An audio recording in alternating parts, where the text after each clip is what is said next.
Well, my friends, it is certainly that time again as we have some huge and, frankly, very refreshing news for the Android world. Over the past week, we've gotten a couple of huge announcements at Qualcomm's big Snapdragon Summit keynote event with the official reveal of the Snapdragon 8 Elite Gen 5 chip, and we also got an interesting little discussion between the CEO of Qualcomm and our guy, Rick Osterloh, about Google's long-rumored Android-powered PC project. Personally, as an Android enthusiast, this news genuinely excites me as it seems that there's a lot of motion happening behind the scenes. So real quick, let me give you a rundown on what exactly is coming because it's starting to get me actually excited about what we may see in the near future. And of course, if you want to stay up to date with all this Android news, please stick around and subscribe to the 9 to 5 Google YouTube channel because we have a lot more content like this coming your way. First up, let's talk about the most impactful news for the Android ecosystem, which is the formal reveal of the Snapdragon 8 Elite Gen 5 processor. As you probably know by now, if you've been following Android, Qualcomm typically pushes out a top-tier maximum performance chip every year, and this will be the one powering the next generation of Android flagship smartphones. This year's chip is built on a 3nm process and features a new 3rd generation Orion CPU. If you want to look at the raw technical numbers, which I don't really like doing, but I know it's helpful for some, we have 2 prime cores that can go up to 4.6 gigahertz and 6 performance cores that can hit 3.62 gigahertz. Those numbers sound good, but Qualcomm does claim that this results in a significant 20% performance boost compared to the last generation, which was already great by the way, while also being 35% more power efficient. For context, we do have a few benchmarks to look at from our friends at Android Authority. I think it'll give a good amount of context as to where these performance gains can be actually seen, and I will link their work in the description. But long story short, this chip seems absolutely insane. In their test, the Snapdragon 8 Elite Gen 5's multi-core score is 25% faster than Apple's A19 Pro chip. Even better, the single-core performance is now neck and neck with Apple with less than a 1% difference. So at least in these early benchmarks, it does appear Qualcomm has produced something pretty solid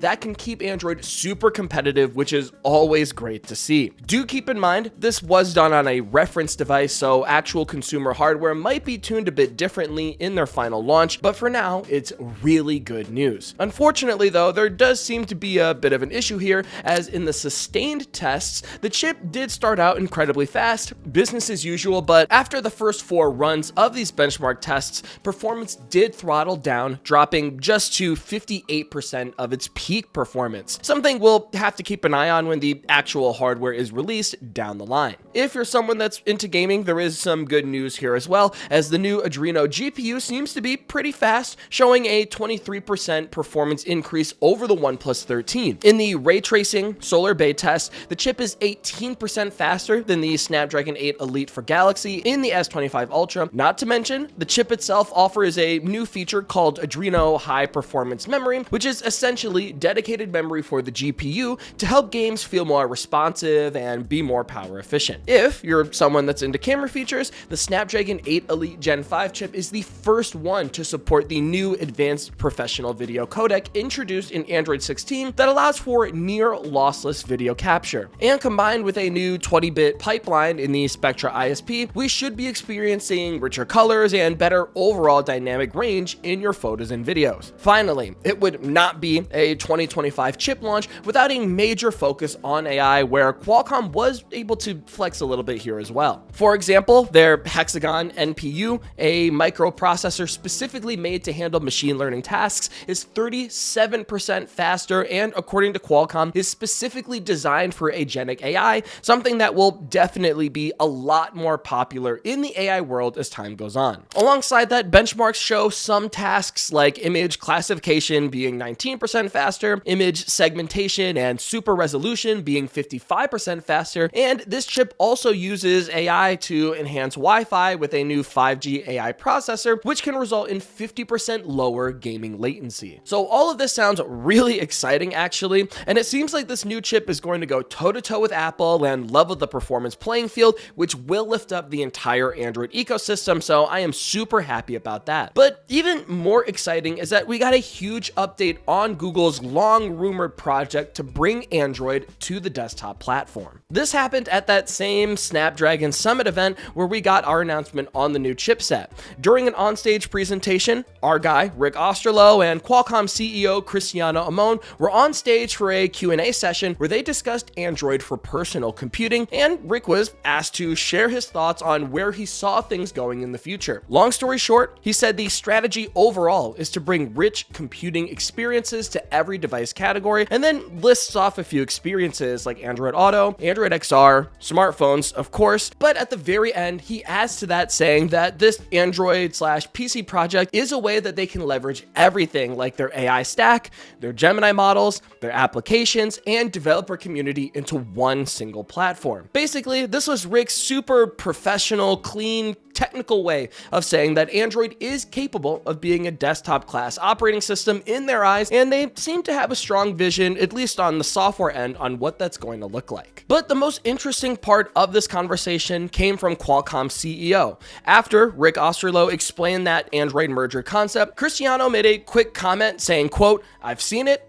It's incredible. I think it delivers on the vision of conversions in mobile and PC, and I can't wait to have one." Now, listen, I have no idea what conversations these guys have behind the scenes, but this whole thing really felt off script to me. I'm not really sure why. Looking at Rick's face here, he is smiling so hard. Throughout the presentation, as I said, he was using these vague, highly technical terms to describe this Android/PC project, and Cristiano just goes right out and says, "I can't wait to have one," effectively confirming that some kind of actual hardware is in the works and is finalized enough at least to have something to be excited about, which by proxy does get me excited as well. I am really hoping deep down that we have clean, simple, beautiful looking hardware with premium materials as well. Like, Google really needs to go all out here. And software wise, I'm hoping for a true desktop class experience, having it work seamless with the Android ecosystem, and overall being a well crafted experience that we can all be proud of. Also, I did want to note that it is very well possible that this Google/Android/PC project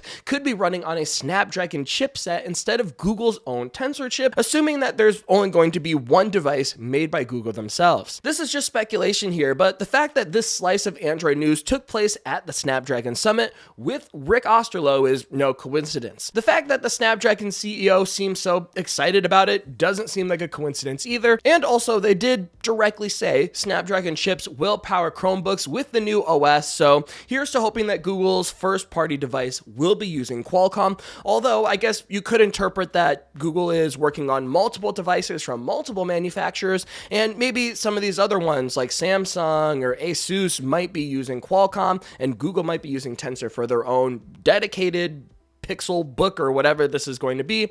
I just wanted to throw that out there just to temper expectations a bit. Regardless, this snippet of news does get me super excited in general. It's the most recent confirmation that the project exists. It seems to be doing well in its current state if we're going to believe the CEO of Qualcomm, and if Google pulls it off, it could have a ton of potential. Ultimately, all of this I think is incredibly exciting stuff for Android enthusiasts.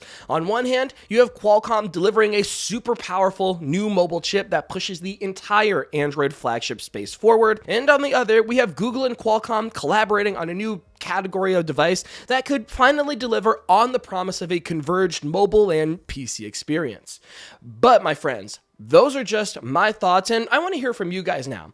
What do you think of the new Snapdragon 8 Elite Gen 5 chip? What do you think of Qualcomm's gains in their chip versus Google and their gains on the Tensor G5? And also, what do you think of this whole Android/Google/PC project? Is it something you're excited for? If it works correctly, is this something that you'd be interested in picking up? Please let me know all your thoughts down in the comment section below. Until next time, this has been Jordan Floyd from 9to5 Google. Thank you so much for watching, and I'll see you in the next one.